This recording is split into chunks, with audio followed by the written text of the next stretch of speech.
This video will describe table rules. If you have a set of morphemes and they're all performing the same function, like marking tense or marking gender or something, but there's a set of them because you have different classes of nouns or different classes of verbs, then you can put all of those morphemes into one table rule. So let's write a table rule that will mark the transitivity of these verbs. Let's come here, add transitivity markers. And this will be a table rule.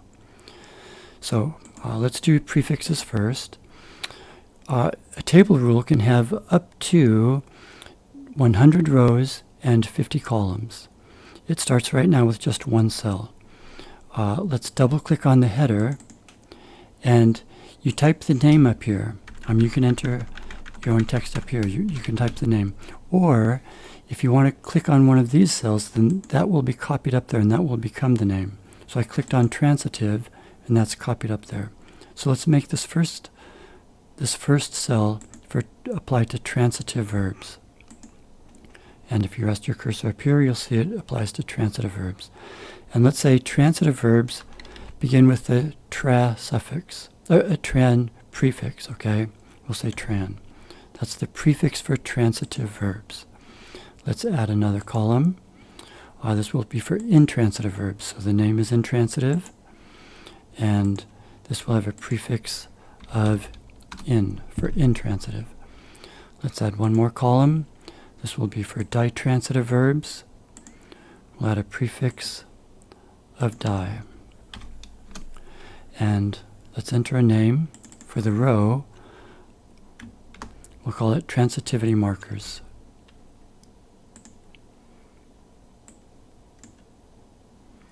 And we need a tag for the prefix. We'll call it transitivity marker. The name, transitivity markers.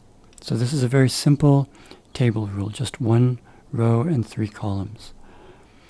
If we say OK, then you can see that all of the transitive verbs have a prefix of tran.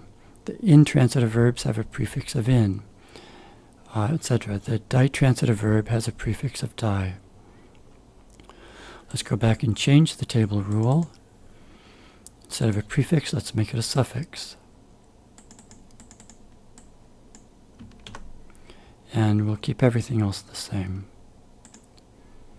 So now, these are all suffixes. Let's make it an infix. So we'll insert these infixes after the first character of the stem.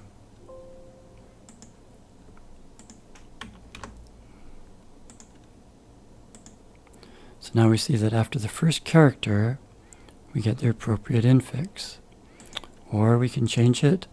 Let's say if we use -2, that means from the end of the word, it'll be inserted 2 characters before the end of the word. So now we see the 2 characters and then the infix. Instead of an infix, let's make this a circumfix. For the circumfix, we need to supply 2 morphemes, a prefix and the suffix. So let's say ABC. So there's the prefix and then the suffix will be ABC. In di XYZ. So now these are all circumfixes. So we see our prefix, the stem, and then the suffix ABC, DEF, etc. We can also use table rules to add a word.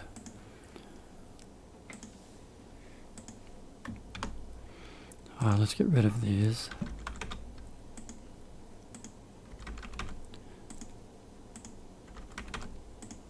So this rule will add these words. They will be labeled transitivity marker. When we click OK now, it tells us you've just entered a new constituent into verb phrases. Do you want to edit your first verb phrase structure rule? We'll say yes. So there it is. Let's say, and there's an example, tran. Let's say this goes right before the verb.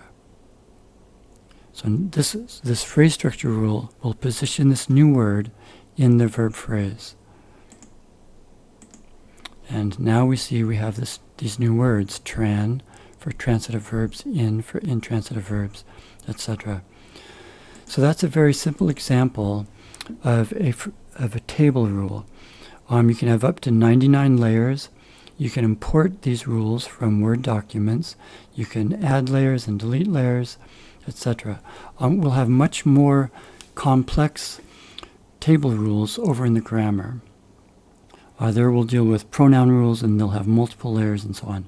So we'll look at much more complex table rules over in the grammar.